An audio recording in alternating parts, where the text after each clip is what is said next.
What's up, guys? Welcome back to Quick Sticks. We're going to try something different tonight, right out of a cannon. Sam James, would you rather get stuck at every red light or have dial-up speed internet after dark? Wow. Wow, stop at every red light. Every red light. Every red light. Wow, that Easy. quick? Easy. Don't care, dude. We live in the internet age. I cannot deal with it.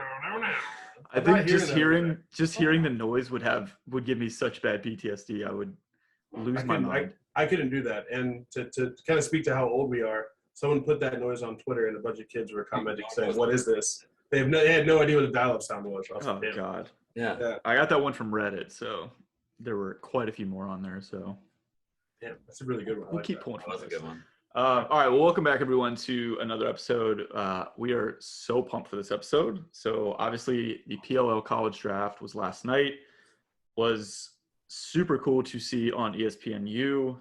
James, you were just talking about the production, the lighting, the LED board they had. Yep. It was all just first rate. I mean, how cool was that to see that on network TV? It was top notch. And something I thought about last night is that if you would have told me 6 years ago that there would be a PLL college draft on ESPN at prime time, you would sound crazy. You sound nuts. Like, it'd be like, there's no way we're going to have that much, production and that many people involved. But look where we are. It's crazy. Very exciting. Yeah, it was very cool to see, especially with Paul Carcetera. Paul Rabel made an appearance, which was cool. Yep. I will say, a wild draft. I know our mock draft got completely obliterated. It did. In the first round alone. Started off with an absolute stunner. So Chrome, obviously, first pick. Do not go with Chris Gray. Go instead with Groot's Logan Wisnauskas. Jeez. Crazy. I mean, what do you guys think? Was this a good choice for Chrome, or did they make a mistake? Sam, I think you're a little biased, but I'm curious to hear your opinion. I'm so curious on Sam's take on this. I personally, no. I don't think they made a mistake. I think, yes, Chris Gray was available, but I think they were more worried about Logan falling to another team, and I think he fits their system better. And I know that's crazy to say because Chris Gray could fit in any system probably. Sure. But Logan's size and his athleticism, and I think he will translate very well into the PLL. Yeah. And I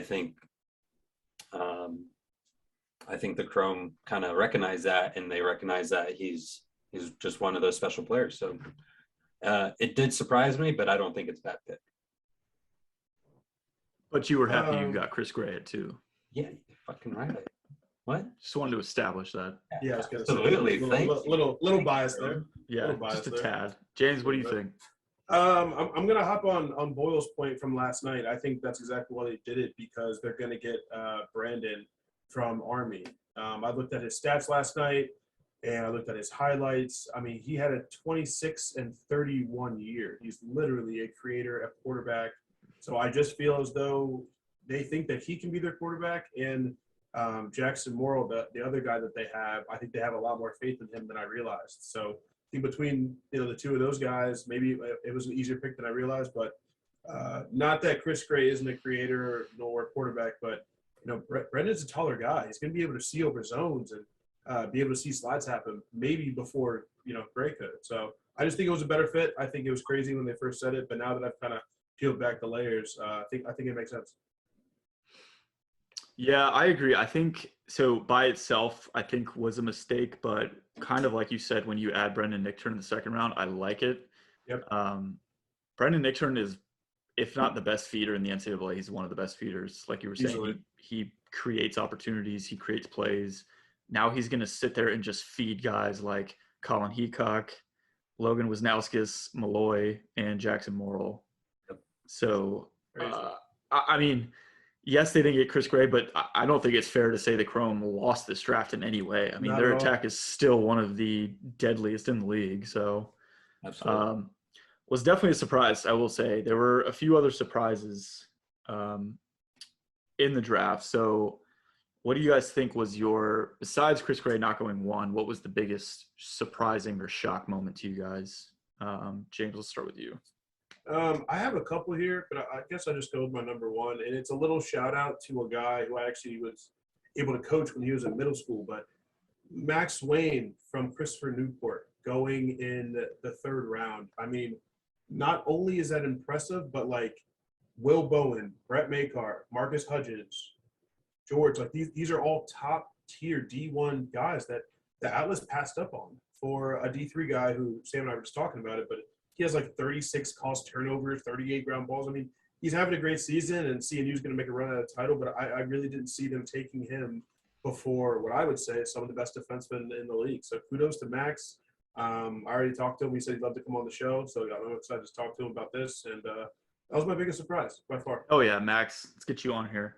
Congrats, Max. That was probably the coolest moment of the draft, I think. If you guys have For not sure. seen the video of Max and his roommates seeing him get drafted, it was Amazing. probably the coolest video you've seen in a while. Just but- feel good stuff, you know? Yeah, absolutely. So I'm actually going to tag off of that because mine was the fact that Gibson Smith did not get drafted.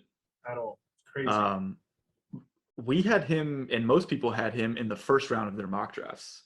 Every single mock draft. I mean, had, you're talking about Georgetown is behind Maryland, the best team in the NCAA, for sure. and Gibson is their top defender. So Yep. you had guys get drafted. I mean, plenty of defensemen got drafted, but the fact that he did not get drafted was just an absolute stunner to me. Crazy. Crazy. Obviously the coaches didn't see something in him. Yeah. But there is a lot of talent. There's a ton of talent left in the player pool. So Yeah. not necessarily a dig on Gibson, but I was just very shocked to see that many defensemen go before him. So Matt, let me ask a question. Do you think that there's a world where coaches are feeling like defenders are taking 1 or 2 years to get acclimated to the PLL? So as far as priority, offensive players can make a difference quicker. So we'll get deep players later. I can see that. That's a fair point, I think. Sure. I think, yeah. And talking with Jake Pulver a few weeks ago, I mean, Jake's translated very well to the PLL. Most guys have had a lot more issues, and I think that's just because you are now playing against guys that would be considered an all-star squad in the NCAA. You're playing against teaming the best guys attack, up.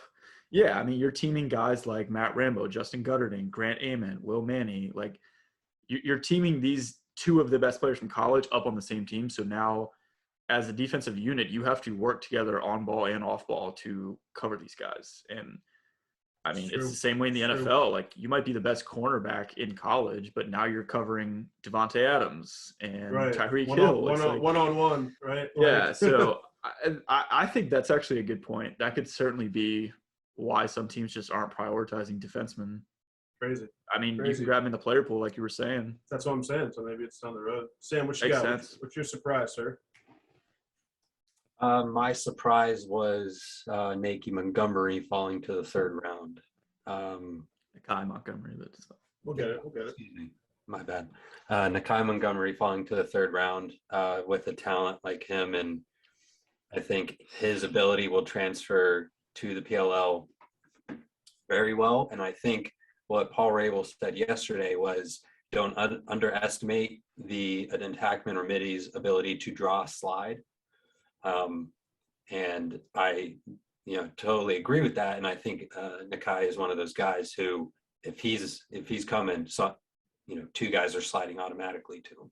And I think he's one of those players that if you don't, right, you put a short stick on him and you let him go to work, he's going to eat you all day, especially in the PLL. So I definitely think the Redwoods are stacked now because of that. And that is a first round pick to me, honestly. It is. First round pick goes in the third, and now the Redwoods have a crazy attack line. I tweeted that, but the Redwoods wanted him at 3. Right. Yeah. They got him at 19. And so because of that, you now have Miles Jones, Nakai Montgomery, and Sergio Perkovic. They're just going to sit at the 2-point line and rip twine. All gas. I think Who do you step out on? I don't know. Sam made such a good point. I'm glad you brought up what Rabel said about drawing the slides, because we don't track hockey assists in lacrosse yet. But if we did, there would be games where Nakai only had 2 assists, but he created 6 to 7 goals. because he dodged from up top. He drew the slide. He banged it to an attackman. The attackman fed the crease guy. Nakai doesn't get any stats for that. And so, as far as like an offense creator, and we'll get into Nakai in a little bit. So I'm going to save it for the rest. Yeah, that was a good point. I like that quote, Sam. Though that was good. Yeah, sure. So yeah, I mean, again, plenty of shocks in this draft. It was a roller coaster of a draft. We had some guys that we thought were the biggest locks that didn't happen. There were quite a few steals in each round, I think is safe to say. So Sam, we'll start with you. Who was your biggest steal of round one? Matt Moore Archers. I think that stacked offense already, getting another weapon like Matt Moore coming in. Defenses are going to have an almost impossible time deciding who to put a long pole on, and then who are we, whose short stick job is it to fucking guard one of those guys, right? And they're just gonna, it's just like guarding LeBron, in the finals. Hey, it's your job. Good luck. Gotta do it. Someone's got to do it. So we have our first Matt Moore LeBron comparison. No, I'm not comparing. Big. I'm gonna tweet that. I'm big on the bird. Relax. No, I actually agree. That was my biggest steal of round one. Matt Moore is super versatile. He can play attack. He can run through the box if they want him to. I don't think the Archers thought they had a chance in hell at getting him at 4. Right. So I think they were licking their chops when they saw Arden Cohen go at 3, which I actually had going to the Redwoods. I think it was a great pick. But, yeah, I mean, I think, again, we had Matt Moore as a lock at 2. I know, James, you had Jack Hanna, but I did not see him. Again, I think if Chris Gray had gone 1, Atlas would have 100% taken Matt Moore. So I think that switched 100%. Up a lot of stuff. But 100%. Redwoods were kind of locked on Cohen at 3. But, yeah, I mean, getting him at 4, you're talking about a guy who just set the record for the most points in UVA lacrosse history, which, right, more than my guy Steele. Yeah. So James, what did you think? So actually, I was going to piggyback off because that was my answer too. Matt Moore to the Archers is an insane offense with Will, Ament, and him playing together. And something I was talking to Bryce about, who we've had on earlier, is we think Chris Gray is more creative. But as far as a straight line dodger, I don't think anybody touches Matt Moore. I mean, he has a finalizer move that I've seen every defender in the country trip over the back of the net over.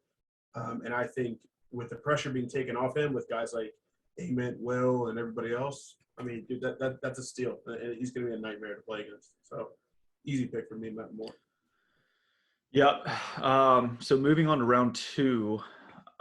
So I'm going to start this one off. I thought biggest steal here was Jonathan Donville to the Chaos. In our mock draft, I had him in the first round, I think. Can't remember if it was first, second round, but I think it was second. I mean, you're talking about a guy who can play midfield or attack, super versatile. He's Canadian. No. Yeah, shocker. Again, I think Andy Towers was literally just like, let's go. Yes. He was the number 1 pick in the NLL draft last year. He's the perfect fit for the Chaos offense. So correct. People are sleeping on him kind of just because he's the 3rd leading scorer on Maryland right now, which, again, if you've watched any college lacrosse, being the 3rd best scorer on Maryland is like being the 1st best scorer on most teams in the Yeah, what is that, behind Logan and Kyle Long or Keegan Kahn? Probably Kyle. Yeah. It might be Kahn. It might be Kahn. It's probably Kyle Long. Yeah. But I mean, to get that guy, that versatile player who's just a perfect piece for your offense at the last pick in the second round, I think is an enormous steal. Yeah, 100%. Man, I'm just going to piggyback again because that was my take for round 2. It was chaos. I think the best quote of the night was Andy Towers saying, "Yeah, we're dressing 3 righties and 3 lefties." Like that's just how our offense works. And so I think Donville with a Mac O'Keefe pick and pop is going to be an absolute nightmare to guard. Because while you're dealing with that pick and pop up top, which we've seen O'Keefe doesn't really have a range, you're going to have, some of our attackmen coming up field one-on-one with the goalie, Chase Frazier. I mean, the list goes on. So he's a perfect fit. He's a Canadian. It's almost a match made in heaven. So easy pick, Jonathan. Samwise? I think Brendan Curry falling to the Atlas after trading up for a first round pick next year was like the perfect round for us. And I think that sealed our draft as like I think we addressed all of our needs right there. Because we got excuse me, we got Kobe Smith. We addressed our LSM need. Already have Chris Gray, and then we get one of the best midfielders. Why do you laugh when you said that? I don't know. I feel like he thinks they're the favorites. He's already trolling us. We've not even started the season and Sam's trolling us. Crazy. He thinks like they're a lock. Oh, I said 1,000 picks. Of course you got better. That's crazy, Mr. Thunder over here. Yes, I think that was steal of the second round. But you guys, I think Dongo going to the Chaos just strengthens Chaos's resume for another championship run. So, yeah, it is going to be tough guarding them. I'm hoping, Sam, after the draft that you watched Kobe Smith highlight tape because, one, it's criminal behavior, and he is literally in range when he comes over in midfield. It's not a joke. He is winding up as he comes over. And like we talked about on the mock draft, we're taking out 10 yards in the middle, man. This kid is probably a 4'5", 4'6" kid. He's strong as hell. I mean, I think them taking him that high is getting to the point of we'll take the best athlete over the best lacrosse player. We'll figure out the rest. I mean, but to your point, that's one of Atlas's strengths is that quick transition offense. So I think, they're going to use that to their advantage 100%. But I think they probably did look at his athleticism over his actual, long stick skills, which for sure I don't blame them, dude. How many goals, especially with that, how fast and athletic of a team they have? Yeah, they're just going to run teams into the ground. But remember, the Atlas had the lowest points of LSMs last year, so they also got rid of one of their biggest issues from last season. Yeah, that's true. They had 4 points from LSMs, which PLL was low. So yeah, all around good pick. I mean, it's gonna sound crazy, but I think he's gonna have the most jersey sales of the Atlas next year. Wow, hot take alert. I really do. People are gonna fall in love with this game, man. A lot of people didn't watch because he was at Towson. I mean, that first 2-point bomb, that's what I'm saying. Watch the tape. Watch the tape. Tape don't lie. No, I agree. Who do you think leads the jersey sales for Chaos? Is it Blaze? I mean, it's got to be Blaze. Blaze or I mean, it was probably Rowlett? it was probably Newman in 2019, but it should have been Rowlett last year, the season that he had. Damn. All right, so looking at round 3, I'm very curious if are we all unanimous? Does anyone not have Nakai? I'm gonna go first. On this round. I have someone else besides Nakai. Oh, James is going first. Hang on. I don't care, Sam. I'm gonna go first on this one. All right. So I had to defend Nakai all night. All night on Twitter, I had to defend this. Against who? Everybody who is saying that there's so many other players that are going to have better seasons, and I'm going to shout out Bryce right now, who also doesn't believe he's going to have a great PLL career. Wow. So let's put it to the numbers. Welcome to the hot seat. Like numbers. Jack Avoyce, 31 points, 21 goals, 10 assists. Jack Hanna, 33 goals, 14 assists. Brendan Curry, 34 goals, 19 assists. These are all guys who I have been told are going to have these great PLL careers. And yes, this dude had stats ready. Nakai, 28 goals, 18 assists. He had 46 points this season and 19 ground balls. But for some reason, he's going to be the guy who's not going to have the great season. That's wild. That's crazy to me. So there's a guy on Twitter who tagged me and said that the last pick of the draft, which was Kevin Lindley on the Chaos, is going to have a more successful career than Nakai. I saw that. Bookmark this tweet. God. Bookmark this tweet. It is bookmarked. And just so we're clear, Nakai and Miles Jones celebrations are going to break. Dude. Going to break the internet. They're going to break the internet. I'm so happy he's on the Redwoods solely for that reason. Come on, man. Solely for that. To watch him hit 2-pointers and the celebrations they're going to have. Ooh. Like, we thought Miles and Deemer sellies at Duke. That's what I'm saying, man. This is going to take that to a whole new level. I can't It's like wait. the two kids in class who always get in trouble are on the same team now. It's so good. It's almost as bad as if Asher and Ryder Garnsey played together, because that would be, I mean, we would need lawyers for that. But yes, That's Nakai, third round. I don't get the slander. You can see it all up and down Twitter about the kind of season he's going to have, the kind of career he's going to have. And I think, Matt and I talk about this all the time. He's having an issue that a lot of Alabama football players go through. You're a product of a system, but that doesn't mean you can do it by yourself. So an example that Bryce and I talked about is sometimes he's the last midfielder on the backside. He gets the ball, he beats his defender, and he scores. It doesn't look pretty, but he played lacrosse correctly. But he didn't shake anybody. He didn't bob somebody for 15 and put it away. So people are like, oh, he's in a really good Duke system. That doesn't mean it's going to translate to the PLL. So I think it's baloney, and I think he's going to have a great season, a great career. But Duke missed the tournament, so they're obviously not that good. But save it. We'll do it in another episode. So I fully agree. I think getting Nakai Montgomery once again, I feel like I'm saying this every time I speak, but we had him in the first round of our mock draft. Yes. And the only quote I'm going back to is the Redwood saying, "We wanted him at 3, we got him at 19." There was 0% chance they were thinking we'll get this guy in the 3rd round. There's no way they thought that was going to happen. So I really wish we could get the coaches on here just to say, you obviously saw Nakai Montgomery's name on there. Why did you pass on him? I want to know every coach. Well, we'll find out really quickly.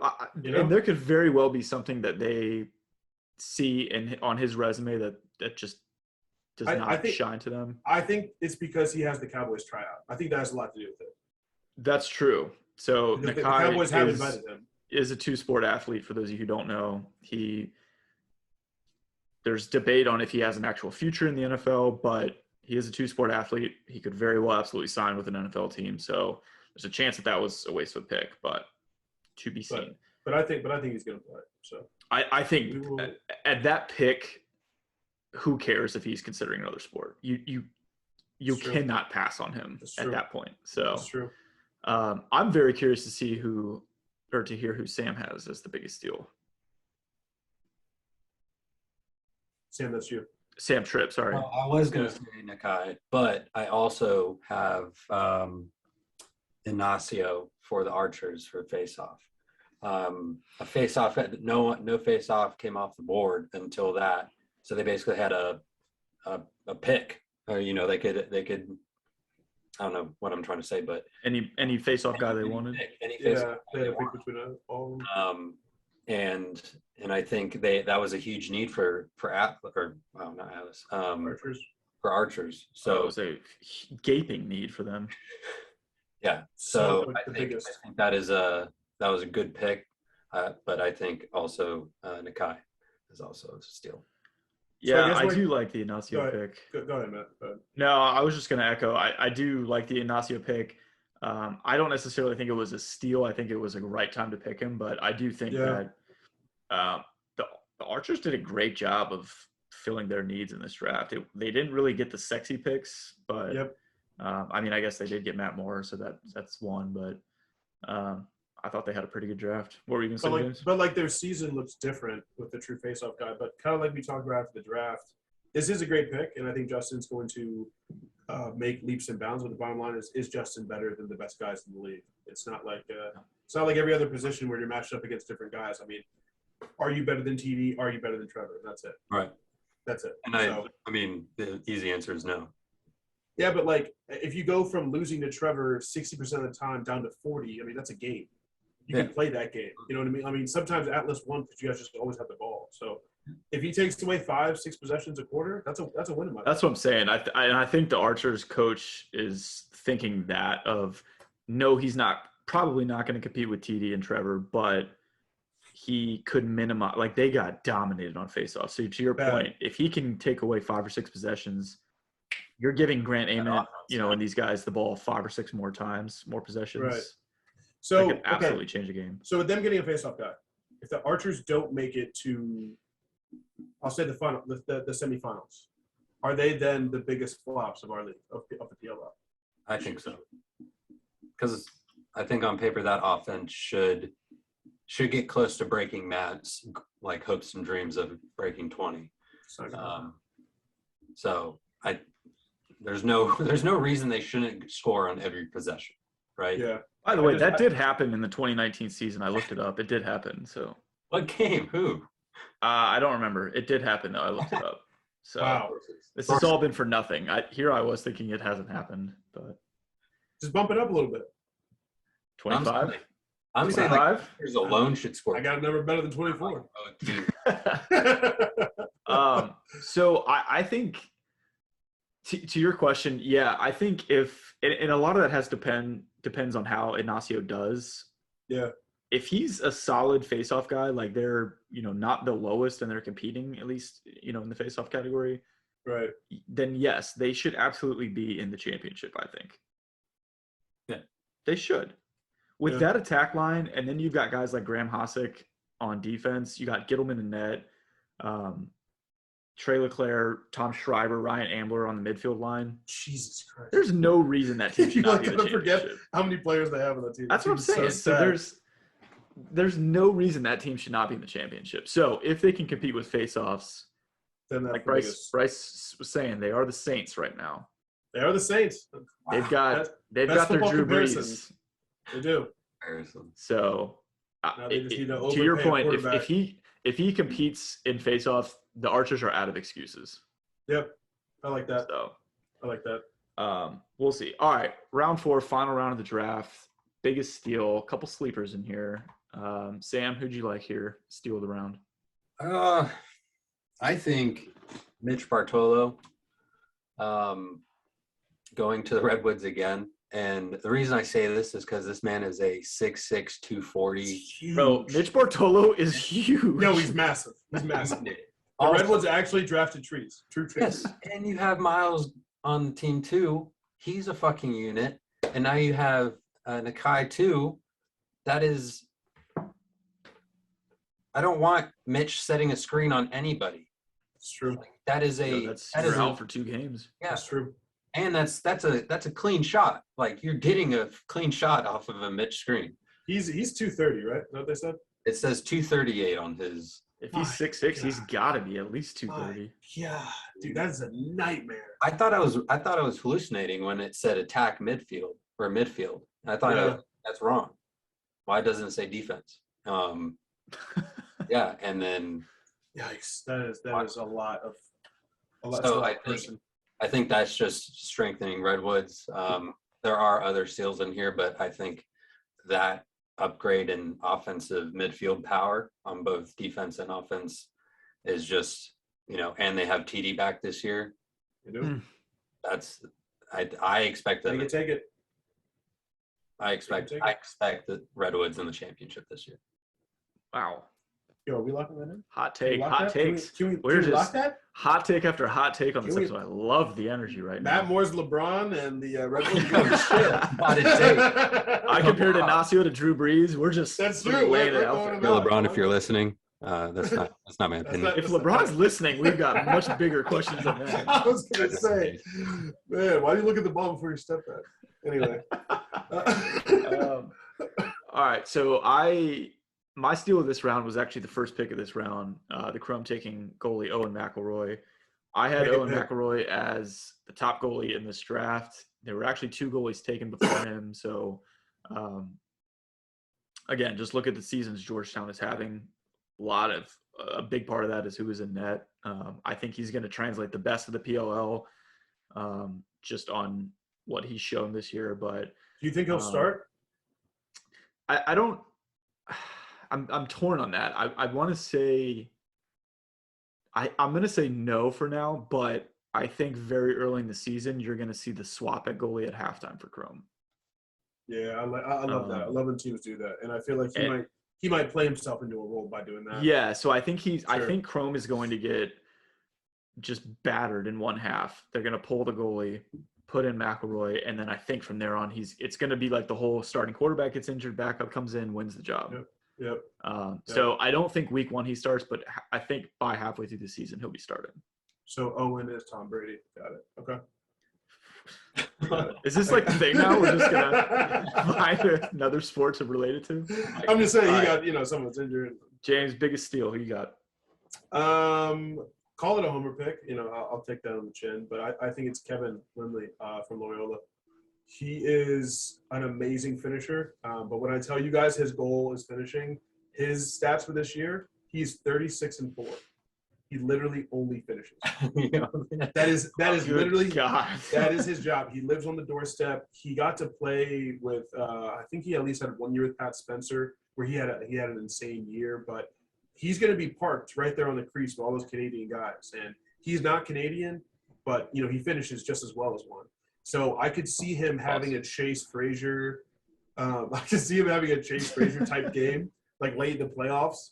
Like out of nowhere, this Kevin guy has 3 goals because one of our attackmen are out, and people kind of forget that was his goal or that was his job at Loyola. Especially Matt, you and I talked about this on the last episode, but a lot of these kids are under the radar because their teams aren't that good this year. Bottom line, people are talking about it, and Loyola's had a bad year, a down year. So I think if Loyola's in the tournament, Kevin gets talked about a lot more, but they're not. So I feel like he's a fit in our Canadian offense for sure. So real quick, switching gears. Yep. How did you feel about the Asher Nolting pick for the Cannons? Wow, so glad we're talking about this. I mean, we had to mention it. I know. I just do you think it was the right time to take him, or do you think he was taken too late, too early? I still think the kid's underrated, so I feel like they actually took him at a good time. I feel like everyone on paper wants to say, he for some reason can't play off ball because that's not what he did at High Point. He was the best player at High Point for 5 years. It makes no sense to me. What about Asher's career? Because he's had the ball out means he can't play off of it. He's played at High Point when they were building the program. He's literally had the ball in his stick for 5 years straight. He's been the only one that can create. It doesn't mean that if Lyle Thompson has the ball at X, this kid can't park on the doorstep and finish. So I feel like he's going to take a lot of pressure off Lyle, but kind of like what Jake told us, like Lyle's a punisher when he dodges. Between Asher and Thompson, that's going to be a lot of brute force behind the cage, like a lot of brute force. And I think Asher's going to have a great career next year. So I think they took him at the right spot. I think it seems high now, but I think it won't in the future. Yeah, I only ask. I mean, Cannons were getting a good amount of flack on Twitter and other sites for taking him, but I thought. I mean, yeah, I don't think first round. I think first round would have been too early. I could have seen him going late second, so early second is okay. But a lot of people are saying they don't need Asher, and I'm like, I don't really understand that because to your point, either everyone's still going to focus on Lyle and Asher's going to be open, or you're taking pressure off of Lyle, and it's going to be easier for Lyle to score. We're also negating the fact that Asher's literally number 9 all time in points in history of college lacrosse. I don't know, top 10. COVID, these COVID athletes, everyone's perception of them is just getting so tainted, and it's just so weird to me. But that's true. I don't know. I love the pick. I think it was a great pick. I love it, and I feel like Lyle might actually be one of the only players in the PLL that could keep Asher grounded. Because it's no secret the kid, I wouldn't call him a hothead, that's true, but he speaks his mind. And I feel like Lyle's the guy to be like, hey, you're not that guy, pal. Not here. So also, if that dude has like 4 turnovers and a half, Lyle's going to grab him and be like, give me the ball. Yes. Like, I will. So. All right. So I hope I didn't just spoil someone's next pick, but what's one pick you guys didn't like in this draft? Sam, I'll start with you. Because we know what yours is. Yeah. I think Cannon's trading up and getting Bubba Fairman instead of getting someone like Brendan Curry, Jack Hanna, Jonathan Donville, one of those guys, like which I personally thought were better picks. So that's one pick that confused me when I saw it, especially also giving us a first round pick next year. That was surprising too. So I thought the whole trade was kind of lopsided, but I think it's actually a good take. Yeah, I think that's a great take. I think it's high. It was very high. So one thing I wanted to add on that, and I don't necessarily hate the pick. I think it was a little early to take Bubba Fairman, but it was more the trade up for him that I don't like. And they gave Atlas their first round pick next year, which I don't anticipate the Cannons having a great season just with how competitive this league is. Sure. You're talking about potentially just missing out on Sam Hanley next year. And no one's like, That guy's. I mean, and people are that's talking about it, but it's like that is the biggest factor of this whole scenario that to me is devastating. I saw Diggs tape tweet that. He said, "Y'all aren't realizing a year from now when we're drafting Sam Hanley. That's like, what I'm you guys saying. are gonna be laughing. Like That could very easily be the number one pick next year. you were saying that yesterday too. Like coach, they weren't playing defense in this draft, and like Yeah. they should have recognized we already have Chris Gray from our first round. We have our LSM need, and like if you give us this pick, we also have the 13th right after you. So, Right. you know, I don't know. It seemed very short-sighted to me. I feel like there's a conversation that we like all missed out on. You know, like there's something we don't know because it really doesn't make sense to me. I guess they see something in Bubba like that. Maybe I don't like to say system fit, but maybe they see him playing somewhere special. Well, since we're doing sports relations, Ben Rubio is Bill Belichick right now. Absolutely. Because this man is somehow loading up on draft picks and still drafting guys like Chris Gray and Kobe Smith. He's building a present and a future. It's crazy. So It's wild. Yeah, Wow. I agree. I think that was the one pick I didn't like the most, but it wasn't necessarily the pick. It was what they gave up to make the pick. Yeah. That I think is going to bite them in the ass. Yeah. So I'm going to say the pick I didn't like was the Archers taking Brett Dobson, the goalie from St. Bonaventure in the second round. Oh. I love them taking a goalie. We talked about this, James, on the last episode. Obviously, you need another goalie. Gittleman was the only goalie on the roster, so Right. I love them going after a goalie. I think having a second goalie is super important right now, but McElroy and Brendan Krebs were both on the board. I think that early in the second round was a little early to take a goalie, and I don't think they got the best goalie available, so I think I love them addressing the goalie position. I don't like the pick, though. Yeah, I actually agree with that. I think the only thing the way I could justify it is I'm wondering if they saw him, let's say, as an example, how he played out of the cage versus his actual save statistics. Maybe he was really good in the clearing game. Maybe he has a good deep ball. Maybe there's something that we didn't see that's not straight stats wise. But I agree. I don't think he's the top 3 goalie to go in this class. No, I had Adler above him too. Yeah, I had Adler above him too. So maybe it's a system fit. Maybe he knows somebody that told coach. But I really didn't get that pick either. I think it's another pick. Yeah. What about you? What was the pick you didn't like? Sorry, I hate to beat a dead horse, but Asher Nolte had 34 goals and 47 assists this year. 47 assists? Correct. He had 81 points this season. 81. Oh my God. Bad pick, Cannons. Bad pick. Anyway, mine was actually really easy, and I don't know if you guys will agree with me, but I absolutely despise the Wheaton Jackovoy's pick by the Whipsnakes in the second round. I think, as far as midfielders go, he's very talented. He's a good creator. I even talked about him in the first one, but there was a lot of people on the board that I feel as though not only were better, but even were a better fit for the Whipsnakes. And I feel like that's not really Maryland, so that's weird. Yeah, I don't know if they knew that. Maybe that would have changed. Maybe that would have changed their pick. But I don't know. That's that's really. I mean, we're having Brendan Curry, Jack Hanna, and Jackoboys. I personally have Curry and Hanna in a different category as far as tiers. So I would have snagged somebody else, but I don't know. We'll see. I'm obviously and just looking at the position that he was taken, to your point, I think there was a little bit of panic in that pick. Yeah, that's what I'm saying. It feels like it was like, people are getting off into middies. The 2 picks right before that were Brendan Curry and Jack Hanna. I can't think that that's a coincidence. It's like when you're doing fantasy drafts and like people start getting the tight ends and you're like, oh shit, I need a tight end. I gotta get a tight end. Yeah, exactly. Like I feel like that's what they were doing. They looked up, they're like, oh, he's available, and they were just like, he doesn't go to Maryland, but we'll take him. So Wheaton Jackoboys is Darren Waller. Wow. Is that what we're saying? I mean, I guess. I mean, Matt was wrong. That's crazy. Well, crazy. I mean, do you guys like the Wheaton choice? I mean, Matt, you don't like it. Sam, do you like it? Do you think it's too early? I think, well, they, I think Nicky Montgomery could have taken him. He was It's available. true. He was still there. But Matt, now that you're saying that, man, I think it was a panic pick. I think it was. It's not like it was like all midi. It was like short stick D midi, a goalie.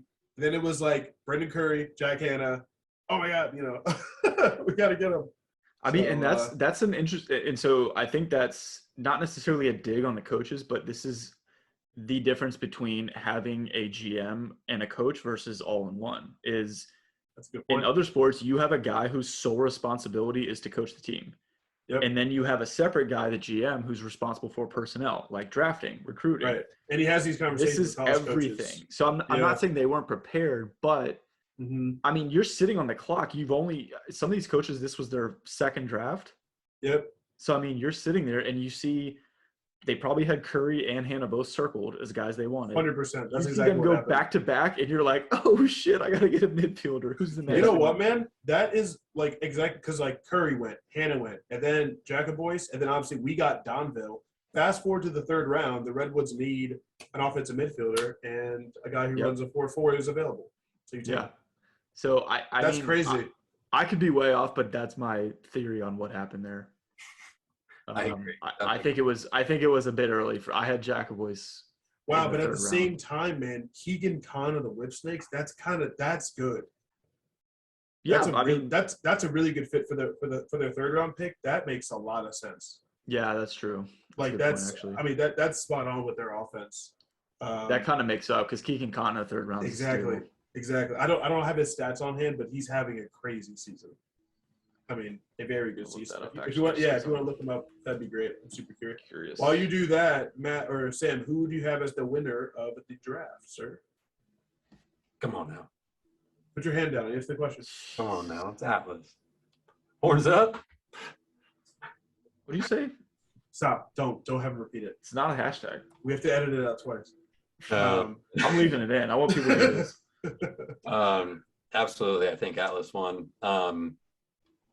I think the trade with the Cannons to get us a first round draft pick next year is what won us the draft. Obviously, getting Brendan Curry in the second round the way we did after getting a first round draft pick secured next year, I think that just cemented that Ruby Orr was playing chess. Everybody's playing checkers. And just so we're clear, Sam has no idea how to play chess. Wipe the floor with it.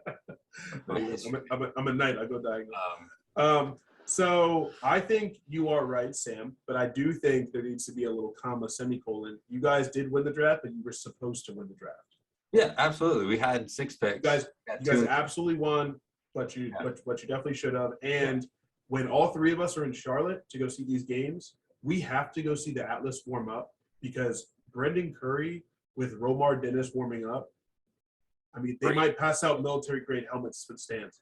I mean, it's going to be very, very dangerous. And we're front row, so we actually exactly. That's 2 over 100 shooters from very, very far away. I mean, we're going to have some really fun games. So I think you're right, Sam. I think you guys did. I think you guys did win, but you guys were supposed to. So I think it's a twofold. Matt, did you get those stats by any chance? Yeah. So he had 29 goals, 22 assists, 51 total points. Okay. From Maryland. My God. Yeah.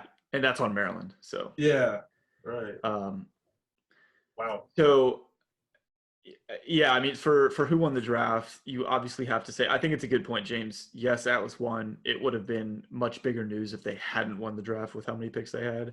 Mm-hmm. People are sleeping on how good of a draft the Redwoods had. I'm going to say it. True. Redwoods. I think it's a 1A, 1B type of thing. Redwoods had a very good draft. 1A, 1B? For real? Dude, the Redwoods had really good picks. You got Cohen. Redwoods made the most of the picks they had, and they got some really good guys. Yes. I mean, Arden Cohen is an absolute straps defender. Oh, they got Mitch. I was surprised not to see a trade from them to trade up like the Cannons did. So. I feel like they just had – yeah. Go ahead, sir. No. Matt, you go. No, I was asking you what round. Well, I think I felt like they could have traded up into round 2 maybe for an Atlas pick. I was waiting for that because I thought maybe they'd go for an midfielder then, because they didn't have a pick in the second round. So yeah, well, I think that's yeah. that's why is they just didn't. I mean, they just don't have the capital to give up. That's true. Um, I think the Redwoods had bigger punches with their picks. Exactly. I think Matt is actually right with that as far as because Cohen's a huge punch, Nakai's a huge punch. So who won the draft? Talent for talent acquired, strictly talent. Atlas is 100% one. Redwoods is 2. But in terms of addressing needs, Archers won that draft. Archers won the draft. They got a face-off guy. They got Matt Moore, and they got a goalie. Yep. Wow. So I think if you're going strictly off of on paper, what do they need and what do they get? Archers won. But from a strictly talent standpoint, you cannot deny the Atlas won that draft. Yeah, and I'm also curious, and this conversation's been big on basketball Twitter right now with KD and Kyrie not working out, is everyone's assuming that all this is going to work. As soon as we see two names, we immediately are just like, oh, they're going to eat. Oh, they're going to eat. But, like, chemistry is important. I mean, I had conversations with people that said Nets win and they only lose 6 or 7 playoff games total, and now KD's sitting at home. So I don't think we can unequivocally say, like, hey, T and Gray is going to work. Nakai, Miles is going to work, because we don't know. We don't know until we know. So I think we don't need to jump the gun, but I think being excited at the same time, it is possible. Yeah, that's a good point. Chemistry's important. I have a point that's why I know we were talking before this. That's why we didn't see a lot of defensemen go, is because of that chemistry issue. And I think it's hard to build chemistry with defenders. No, I'm saying the transition from college to PLL is a hard one to make for a defenseman, just because of the caliber of player you're defending. Right. So taking defenders a slightly longer time to click on defense. Sure. Okay, I'm with you. Talking and understanding, hey, this guy's going to be here, or this is his type of, this is where he brings guys around the cage and stuff, or this is how he defends. Takes a little bit to get that, to put it in the back of your head and know, kind of mesh it all together. And I think that's why we're seeing coaches, give up on Gibson, Will Bowen, those types of defenders for offensive guys. Sam, I think that's a really good point, which makes me think of between the 2-point arc and the 10 yards taken out in the middle of the field, I feel like offensive players can very easily translate into that. Whereas for defenders, all your angles are completely different. Everything's different. I mean, you're sliding to midfield now, which is something they never had to do. So maybe that's it. That's interesting. I like that. What you got, Matt? So switching to the other side, is there anyone that stood out as losers of the draft? Sam? It's a hard one. It's kind of hard to say. I have an answer, but now that I think in this draft, no is an acceptable answer. I do think the Cannons giving up their first round draft pick next year to trade up this year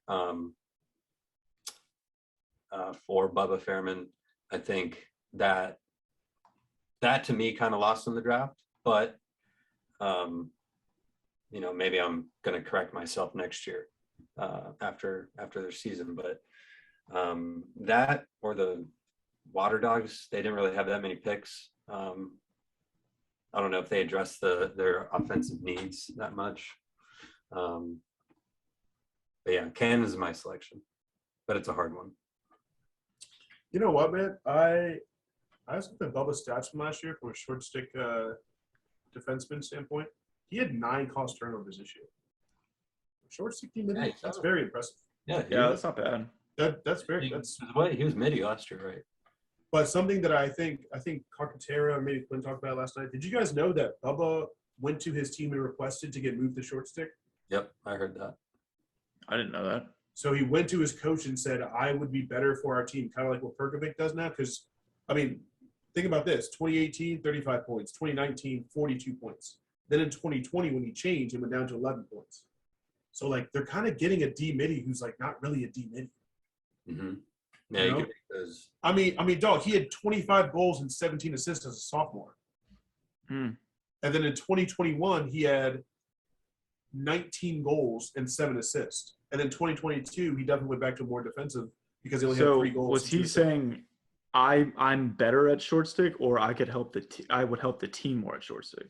I would help the team more at short stick because they have so much offensive talent. Oh, okay, I gotcha. Because think about when he did this 2021. I mean, dude, he's one of the top scorers probably in the league some of those years. Yeah. Wow. 42 points, 35 points. So I think that's big. Team guy. Yeah, big team guy. My loser, and I don't know. I could keep scrolling, maybe figure out something. But I had the Whip Snakes. I didn't love their draft. Yeah. I didn't hate it. I think Roman in the first round is good, but other than that, it could be a reality when Whip Snakes don't need a lot. It could just be that. But I think as far as taking Jack and Voice early, I think Keegan Khan's good in the third. But other than that, nothing really stands out too much. So I would say they're the quote unquote losers, but they by no means lost. Yeah, that's a hard one. Yeah. Yeah, I really just my initial answer was anyone not named the Atlas or the Redwoods, but yeah, I mean, just from a competitive standpoint, every team that wasn't those two lost just because they're getting so much on paper just so far ahead of everybody. But if I had to pick a team, yeah, I would say to your point, Sam, yeah, Water Dogs had probably the fewest picks, but I love the Jack Hanna pick. Shoot, keep forgetting. I think. Never mind. Yeah, well, they also got Jake Higgins, a short stick defensive midfielder, and then they got Jason Reynolds, I think, who's a LSM. So I actually like those picks. I think they were addressing needs, but when you only have 3 picks in the draft, it's hard. Don't have a first round pick. It's hard to come out as a winner just because, I mean, their first pick wasn't until what, 14? Yeah. Actually, Jack Hanna falling to them, Jesus. Jack Hanna was a huge steal at that pick. I know you know how much I hate Jack Hanna, but this could be a hot take. This could be, but I think he's going to be up there for Rookie of the Year.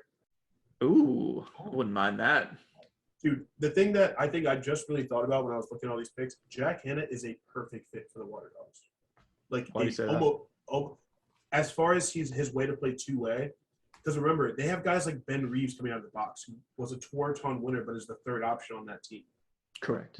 Ben Reeves is 6'3", 6'4". I think he fits into their kind of like – they have a much more fluid offense, and I think people have a lot more flexibility. They can kind of do what they want as far as creating. And that actually got Jack in trouble when he was at Denver because he had such an old school coach. But I feel like if you go back and watch some of his high school stuff, he used to do those kind of things that I think he's going to be allowed to in the PLL at this level, and I think he's a 2-point threat. It's a good point. It's going to be. Yeah. I just think it's a fit thing. I think if he goes to another team, I don't feel the same. Yeah, well, I'm curious to see what line he gets put on.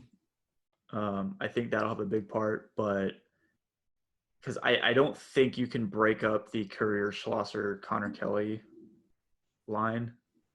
Courier. So yeah, I mean he's definitely like Water Dogs needed a midfielder for sure. So I think it was a great pick, but I'm just kind of curious of where he's going to stack up in that. But I feel like that's why I like him so much because you have options.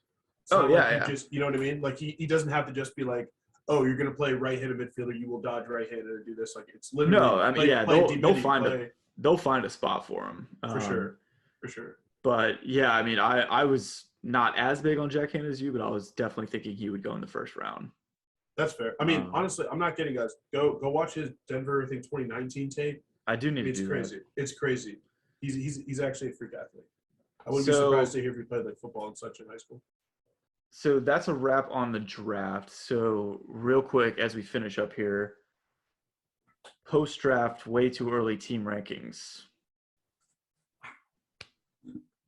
Sam. Just off the draft, not taking last year. So right now, as teams are on paper, 1 through 8, who do you got? Wow, this is a big question. Okay. And we'll hold off any we'll try to hold off any commentary until after you're done. Wait, we can't have it. We can't. Okay, I'll go on mute. I'll mute James. Don't worry. I'll go on mute. Yeah. We know who 1 is. Just skip to 2. Come on, let's get this over with. Here's my 1. 1 based off the draft, Archers. 2 Redwoods. 3 Atlas. 4 Chaos. 5 Whip Snakes. Actually, 5 water dogs, 6 whip snakes. Yo, Matt just bullied you into that. that is so, Water dogs were so good last they year. were so good last year. You're right. Where was I? Yeah, whips 6. So you got cannons and chrome left. Yeah, I got cannons and chrome. All right, I'm going next. Am I on mute? No. You go. Okay. Wait, all right, actually, hold on. Do you have any commentary on that? I honestly don't. I thought it was all right. Sam took Mine's different, but them together, and that actually works. That was good. That's good. Damn. All right, so I'm going Atlas 1, Redwoods 2. It like this is what I just have to say. This is what's crazy is the Chaos won the freaking championship, and I can't put them in the top 2. You can't put them in the top 2. So I've got Chaos at 3, Archers at 4, Water Dogs 5, Whip Snake 6, and then Cannons and Chrome. I think that's also correct. Jimmy Wells, who do you got? You said we're not basing it off last year. We're just like right after the draft. I'm just saying, as rosters are right now, who do you think? Yeah, so it's still based off last year, and then so it is, who okay. they added. Okay. All right, I got Redwoods, Atlas, Archers, Chaos, Whips. Or sorry, I'm gonna go Water Dogs, Whips. Get the fuck out. I don't know. Dog, the Water Dogs won 6 games last year. Dude, I will say, I think Water Dogs Whip Snakes at the 5-6 was the hardest one to choose from. Like, it really is. And then, yeah, I guess Cannons Chrome. Yikes. Yeah. Cannons Chrome, that's it. I mean, we're all going to be wrong. I know it, just with how this league is. Well, actually, we all had like different top 3s. I guess this is like a different kind of like, not really a hot take, but I really feel like Asher on the Cannons is a much bigger problem than people are ready for. I mean, like, I really do. It's Lyle Thompson. I know. Like, come on, it's Lyle. That's what's crazy.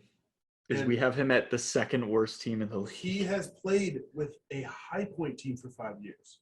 He's now moving on to, without Chris Gray having an extra year, the guy who scored the most points in college as his line mate. But that's what I'm saying. So, like, if you move Cannons up, you have to move the Whip Snakes down to 7. Yo, okay, shit. Like, or the Water Dogs. Like, Water Dogs were the number 1 seed last year. Okay, but like that's injuries too. It is. So, and that's why I think you have to consider last year because, like, you know, we've talked about this plenty, but if the Redwoods don't have those injuries, they're probably in the championship. Yeah, and who did you say for the Woods is probably coming back? You found out that defender? Oh, damn, what's Landis or something? Matt Landis. Matt Landis, that's it. I think he was a military guy, maybe. He could have been, or was he hurt? I don't remember. Either way, he's one of the best defenders, and this is still without Cohen. I mean, I saw jokes last night about like the elbow pads and the armor you're going to need when you play against Cohen, Landis, Eddie Glazner. I mean, and Garrett Epple. Jesus. Fuck me. Like, that's their threesome is Epple, Landis, and Arden Cohen.